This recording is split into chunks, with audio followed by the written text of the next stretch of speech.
guys, Dave Wilson here again, and welcome to the beautiful Morecambe Bay. I'm very lucky to live on the edge of Morecambe Bay like this. It's so beautiful. A little bit cloudy today and a little bit windy, but even so it's still beautiful, and I love to come down here. This is my favourite spot. I love the sound of the waves and the ocean. I just love that noise. So today I'm going to make some jewellery, and I'm going to incorporate some waves into some rings and a bangle. So, great beginner's project, really easy to do. I'm going to give you loads of tips and tricks on how to size the ring and how to solder it correctly, and how to add some variations and how to make it your own. But each ring is going to have some waves in, so it reminds us of the ocean. So, want to make some rings? Come with me.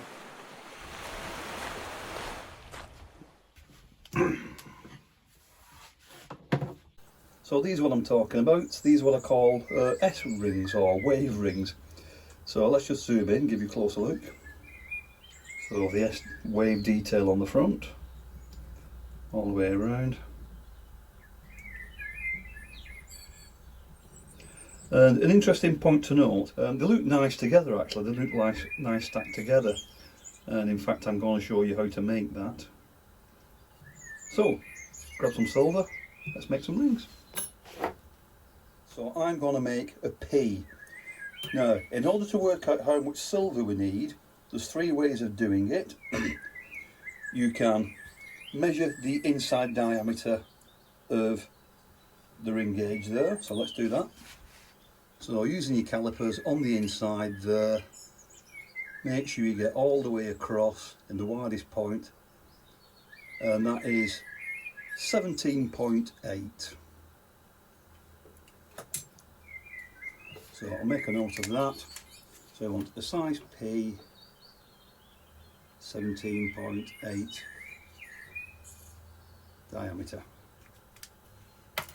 Another way to do this is, if you've got your sizing stick, you can put your calipers on the sizing stick at the appropriate point.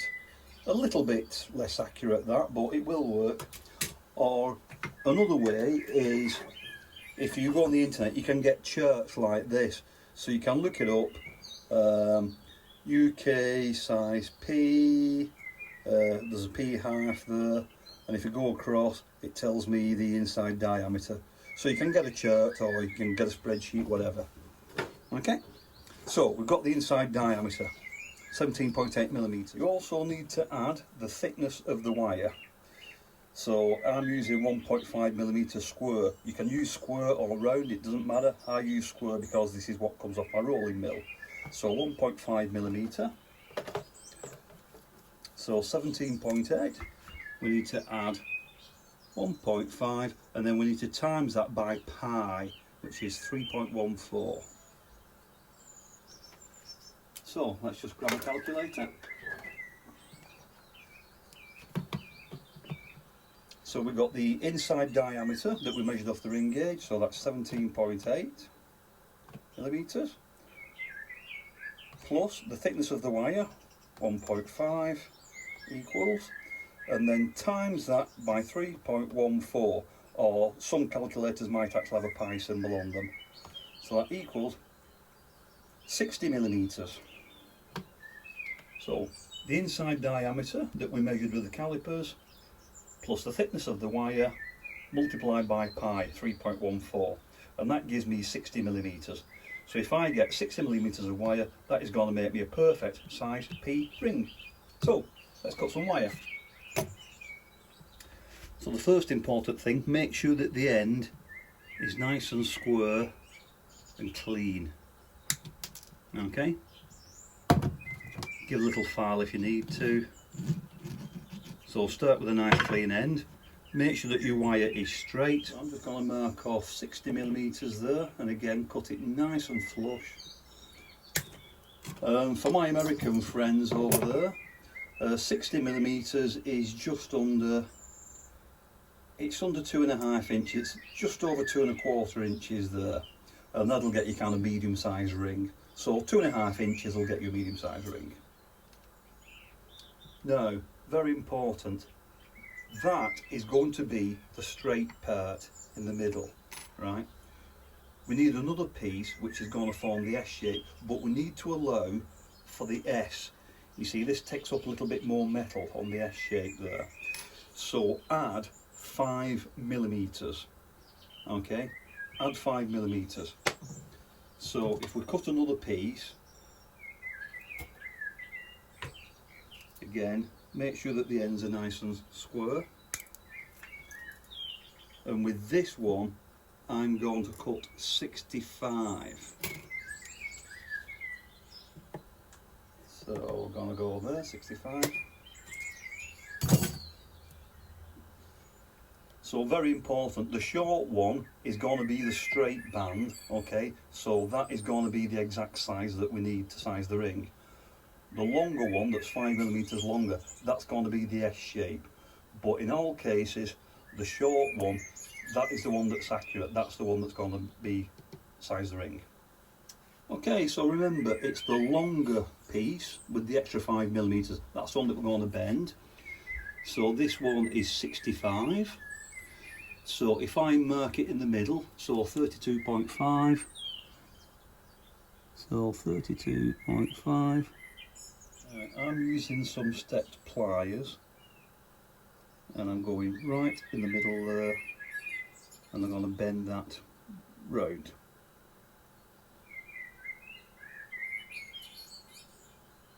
You want to make sure that the ends are parallel, okay? If one's longer than the other, you've not got it in the middle. So bend it nice and equal, okay? So there we go, that's absolutely perfect there. Now, important, how wide is this gap, right? Because you don't want to close it up completely. I use about 3 times the thickness of the wire, because if you look at the front of the ring, you see, you need a gap there, you've got the thickness of the central band, and then a gap at the bottom. So if you make it about 3 times the thickness of your wire, so you see, my wire is 1.5, so this is about 4.5mm there, and so you see, when I make the ring, you see you're going to have the gap there and then the gap at the bottom. Use a drill bit, some step pliers, some half round pliers, whatever you've got, but you want it about 3 times the width. Now, got a nice steel bench block, and I've got a small jeweller's hammer, okay? Notice that my hammer's nice and polished as well, very important. And I'm going to hammer it. Now, I'm only hammering just the end here, just a little bit, I don't know, a centimetre, and you want it smooth, so tapering down to a wedge shape. Okay, so let me just start hammering, I'll kind of show you what I'm talking about.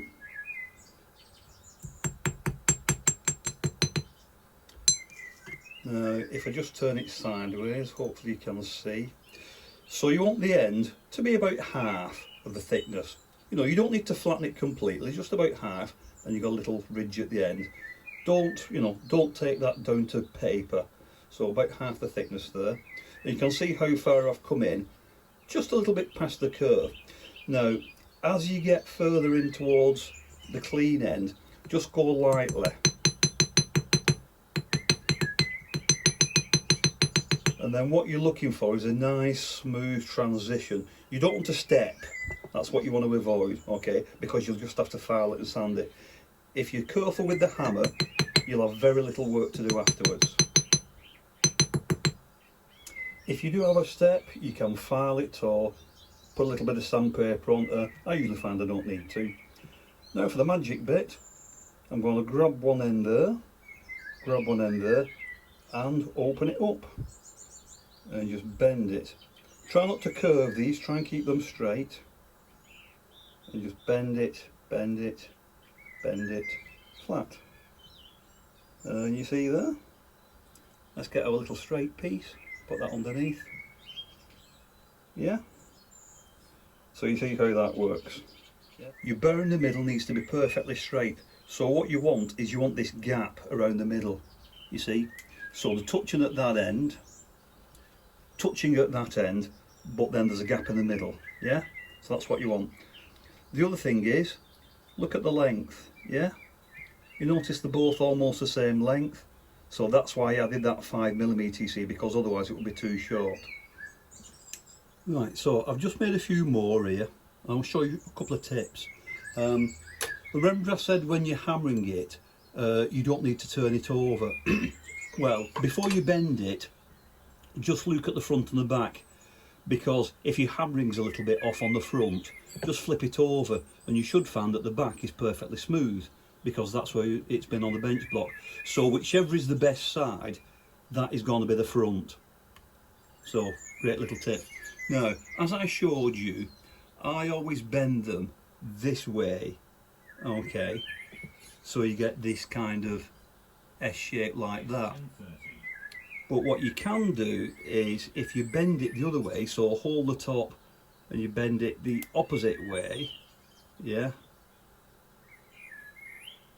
then if I just show you this, you'll see the difference. You get like an S shape. Put little bars on so you can see the difference. So that's one going to the left, and then that's one going the other way, yeah? So it just goes the opposite way. If you want the S that way, that's fine, it's up to you. And then for a third idea, okay, I've got two here that I've just hammered flat. I'm going to do them both the same direction. So I'm going to do that way. Okay, so I get the S. So that's one. And then I'm going to do this one the same way. So again, S. And in this case, you can stack them. So let me zoom in, show you what I'm talking about there. You see? And that makes a really cool ring. Yeah, look at that. Don't forget, both of them need to be the longer pieces, so when you've worked out the length that you need for the size, add 5mm, and both the S's need to be that extra long one. Yeah. Now, very important, just bend them a little bit, just so that you've got a gap. You see, if I hold this at the end, okay. You see, this is what the important bit. You need this gap here so that you get that pattern. You see, if you sort of have them too close together, sort of like that, you see, when you solder them all together, you'll just ruin it, yeah? So, make sure you've got a little gap right in the middle, and we're just going to solder them at the very ends. So, over to the soldering bench. Follow me. Here we are at the soldering area. So let me zoom in and I'll just give you a couple little tips to help you get this right and avoid any mistakes. Let's zoom in. So remember what I just said, you want to lay them out and you want to make sure you've got that gap in the middle, so bend them accordingly. Remember, keep that central one straight, don't bend that, bend the S if you need to. And you want them just touching at the ends. I'm using some paste solder, this is just easy paste solder, nice and simple. If using flux and bits of Pallion solder, remember, just put some flux just on the end, don't wash it all the way down, then we avoid any mistakes. Now, best piece of advice, just a little bit of solder, just a little bit. If things are moving about whilst you're putting your solder on, don't worry about it, just do one end, just do that end, get that sorted, quench it, and then do that end. You know, don't make life difficult. Small flame, nice and soft. Remember, we're only soldering wire here, so don't melt it. And just heat the ends until that solder melts. And like I say, you can let it run, you know, a few millimeters down, but we don't want to glue the whole thing together. Just got some tweezers on standby here, just to squeeze the end together if it moves.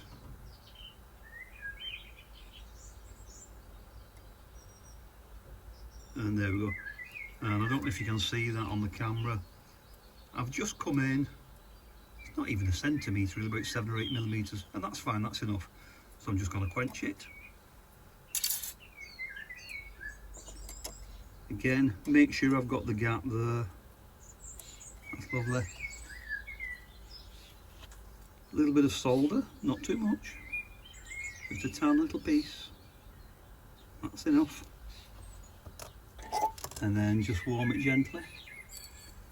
And if you need to, just squeeze the ends with some tweezers just to keep them together. There we go. And again, just about 5mm or a centimetre in, that's fine. Now, if you want to have a go at this double S one, which, why wouldn't you? A little bit of solder paste there, again, just a small amount, just tiny little bit, that's all we need.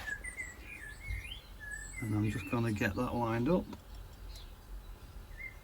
So just open them out a little bit, there we go, that'll do fine. And again, just nice gentle heat. Make sure we just solder the end. You see, now we've got that end soldered, we can now just bend these ends together a little bit so that they touch, and I can now solder these ends, and remember, keep that gap, you see. And as before, if you find that they're a little bit springy, just use your tweezers just to squeeze the ends together, nice and gentle, while you heat it. There we go, simple as that. As always, when you've finished soldering, put them in the piddle pot in some acid to remove any flux, oxides and residue, and just clean them up a little bit. A couple of minutes and then give them a wash. So, join me at the other bench. Here they are out of the piddle. The solder looks okay on them all. I've just given them a quick wash and a quick scrub. Before we do any bending, just get a little file, just clean the ends and make sure that they are nice and flush and at 90 degrees. So, all looking good. Simple case now of just bending them round into a ring shape. So I'm using some half flat and half round pliers. These are really good. And keep away from the middle, don't squash your detail in the middle, and just carefully bend them. Now, great tip when you're soldering rings here, rather than making it round and then trying to get these edges together where you get a V shape, make it D shape, you see, like that, D shape, so the back where it joins is flat, because you'll find it's easier to just give it a little squeeze and then these ends butt up parallel. So rather than trying to close the gap in a circle, if you butt them together, if the edges are nice and square, it gives you a much easier, cleaner solder joint. So if you can, solder them D-shape like that. We'll make them round in a moment. So the same with the others. All three of them are ready for soldering. So let's take them over to the soldering bench. So ring number one, some locking forceps here just to keep it still.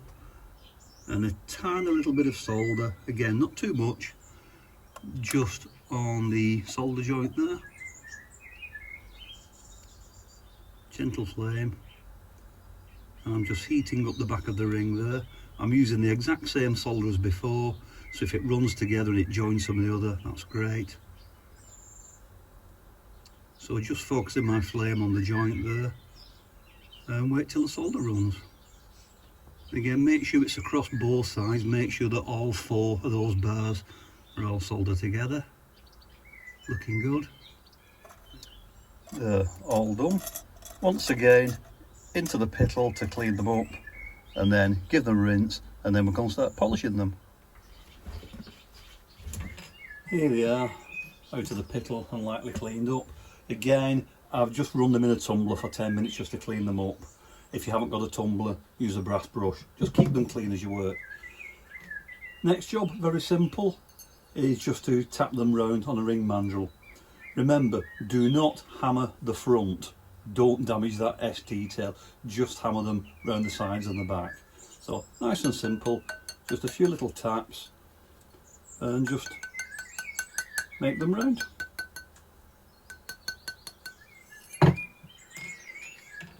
Okay, all three rings are round. I can do a little touching up afterwards. So it's now a case of just cleaning up the solder joints. And remember, there's no solder on the front, and as long as your hammering is okay, there shouldn't be really much to do other than polish it. So the only work really is at the back where you've soldered it. So I've got a buff stick here. This is 600, I think. So I'm just going around the back with a buff stick there, clean it up, simple as that. And then on the edges, I'm just going to go on the edges there. Remember, I'm using square wire, so I've got flat surfaces. So I'm just going to flatten that. So that's enough of the buff stick. I've just got a little file here, just smoothing off the sides. Take the edges off, and then I can go on the inside and just clean up the solder joint on the inside as well. If you're making several rings or you don't want to spend too long with the buff stick, this is a great idea. This is one of these little sander rolls. They start off life like that. This has got just a little bit left on it now. And again, just exactly the same thing, just going over the back. Just smoothing off your solder joint. Get that nice and smooth. On the top. Flip it over on the bottom. And then you can pop it on the inside and just do a little bit of clean up. Don't do too much, don't make it thin. You're just trying to smooth out your solder joints. So however you want to do it, manually or with power tools, just clean up your solder joints. Just a little medium silicone rubber wheel, very gentle, and I'm just going to just smooth out the front, any tool marks or plier marks on the front, that's all. But it really shouldn't take much at all. Just a little touch. Yeah. I can see a little hammer mark there, you see. So nice and simple. Just a quick touch. And just make sure that everything's smooth and there's no marks. Okay, that's all the sanding and filing done now. So now to the polish. I'm using my old friend, my German Menzerner polish, or use Tripoli, and literally just polish everything. Again, the front shouldn't need too much. If you didn't put marks in the first place, you won't need to polish them out now. Okay, so that's all the pre-polishing done. Before I do the final buffing, there is just one little detail that I like to do. You don't have to do this, but this is just me being the perfectionist. On the back, you see the lines follow it round, and then where it's been soldered, sometimes you kind of lose the lines because they get filled in. So what I like to do is use my piercing saw, just gently, just run it along that groove there, just to reinstate that line, and it helps to hide the solder joint. Yeah, it's, you know, maybe it's me being a little bit over detailed, but I do like to do it. Another thing you can do, I'm using square wire, don't forget. If you're using round wire, then a little triangular file like that, and again, just kind of following that line all the way around the back through your solder joint. Reinstate that little groove there all the way around. It's just a little detail that I like to do, up to you. Okay, they've just had a clean with some hot soapy water. Small penknife, and I'm just going in now and I'm just adjusting those gaps. And it's just a case of what you think looks right. Keep looking at it from the front. Now the last thing is final polish. I'm using my favourite. This is Menzerner SF Super Finish. This is a German polish, or just use rouge, whatever you've got. This is particularly good because it's quite dry, so it's very easy to clean off afterwards. And again, just go over the whole thing, particularly the front. Try and get into all those angles. Again, this is why I'm using the pendant drill and not the big bench polisher. Just get into all those little areas. Not too heavy, just light, and just give it that final buff. You see the difference there between the Tripoli and then the final polish. So, make it sparkle. So the double S one, please forgive my big hairy hands, but kind of gives you an idea of what they look like. Okay, And again, I make these in women's sizes, so they're a little bit small for me, but just gives you an idea. And again, one of the S and bar ones. Very nice. And then the other one. Quite like it, that nice little ring. And something that I wanted to show you is that these are really great for stacking as well if you get a couple of. So that's the S and bar at the bottom and then the double S at the top. Pretty cool, eh? And then just show you what they look like presented up. Nice black boxes and they look really cool. So there we go, ready to go on the shelf and ready for sale in my store. Incidentally, if you want to buy one of these rings, I do make a few of them. Check out my website, link in the description, and if you don't see the size you need, I will make one for you. Now, I did mention a bangle. Obviously I'm not going to redo the whole video again, it's exactly the same process, but there are a few important tips that I want to share with you about working with the heavy gauge material. So come with me, let me show you some tips. Now if you want to make a bangle, okay, use some thicker material. So this is 3mm square. Again, I've just made this on my rolling mill, but use square or round. In this case I would add about ½ an inch to the other one. So let's say a 7-inch and a 7.5 inch piece, and then the 7.5 inch piece is the one that you're going to twist. Very important, this is one I've just started to bend. Very important, make sure that your wire is annealed. Okay, when you're working with like 3mm wire like this, if it's hard, you're never going to bend it. So anneal it. As before, the gap in the middle wants to be about 3 times. So this is 3mm bar, so I've got a 9mm gap in the middle, and I'm using my step pliers again for that. Now again, depending on the size of your wire, your little hammer that you used before probably isn't going to be heavy enough, so you might need to use a bigger hammer, and you might need to put it on an anvil or put your bench block onto a wooden stake or something, but you need something you can really whack it on. So let me just go and hammer this. Okay, so here it is hammered. I just took it into the other bench where I've got a bench block on a tree stump, so it's like an anvil. But I've just hammered it, that's all I've done. Now the problem now is that this is absolutely rock hard. There's no way I'm going to be able to bend that. So again, with this thicker material, you might need to keep annealing it. So I'm just going to go and anneal it again, just soften it up. Incidentally, if you don't know how to anneal, check out my other videos, particularly the Celtic bangle. So heat it to cherry red in the dark, hold it for a few seconds, turn off the gas, allow it to go to black heat so it stops glowing, then quench it. It'll be like plasticine. So let me just go and do that, and look at this now. You'll see, let's do it the S shape.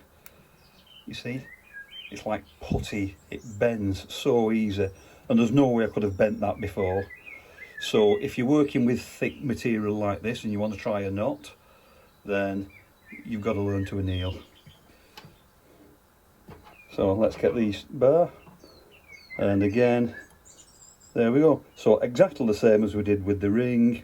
Okay, all you need to do is solder that end, and then bend it round. And of course that's it, you don't need to solder the ends together because it's just an open torque.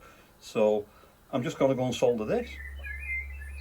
So here it is soldered, nice and simple, just a solder at each end, same as before. So just cleaning off any excess solder from the ends. I'm also going to just round the ends off so that they're comfortable when you're trying to wear it. So as before, bit of a light buffing over with an abrasive wheel just to get everything kind of pre-polish. Now with something this big, it's going to be easy to use a bench polisher if you've got one. So I'm just going to take it over there and polish it. Another great tip, polish it straight. So here it is after having a quick polish on the bench polisher.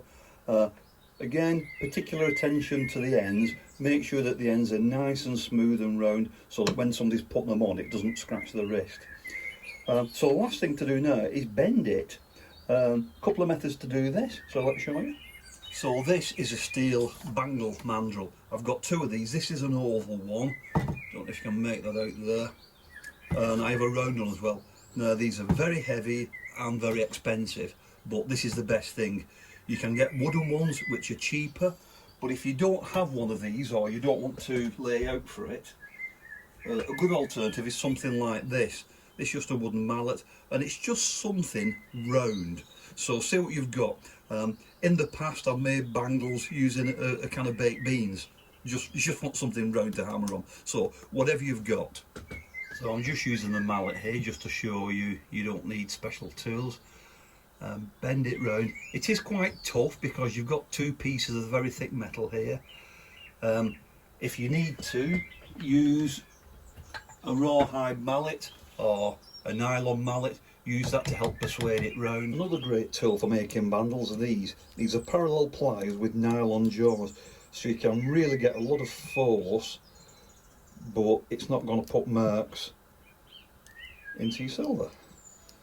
So again, really good for just getting it into the rough shape, and then use your wooden formers or your mandrel, whatever, to just smooth it out. But this will save you a lot of time hammering. Just grab all of it and just bend it. As before, little adjustment with the blade if you need to. Just prise it open just to get that nice smooth taper wherever you want it. Probably squeeze that down a little bit. And here it is after a quick mirror polish. So, you see, very nice. This is just a quick job that I'll do. I'll probably go over it again afterwards before I put it in the store for sale. But yeah, really nice, really simple, and you can do this. There we go. So, nice easy bangle and some nice easy rings. Remember, know that you've got the technique and you know how to do it with the twist. Make it your own. Try hammering, put some texture on it. Use your rolling mill if you've got one for embossing, engraving, etching. Something I want to try is the bar in the middle. Use twisted wire for the one in the middle. That might look nice. Not tried it. You know, try oxidising. 101 different things. Silver and gold, silver and copper. Use different materials. Just make it your own, all using the same technique.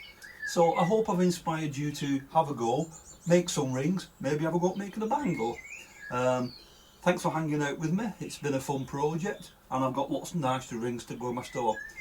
If you want to buy one of my rings or one of my bangles, check out my website, get in touch, I'm happy to make you one. If you want to show the love and buy me a coffee, link in the description. Thank you to all the people that do buy me coffees, it's much appreciated and it helps me keep the channel going. Don't forget to like and subscribe, obviously. Lots more projects and how-to videos. I think that's everything. Thanks for hanging out with me, guys. I've been Dave Wilson. I'll see you real soon on the next video. Bye for now.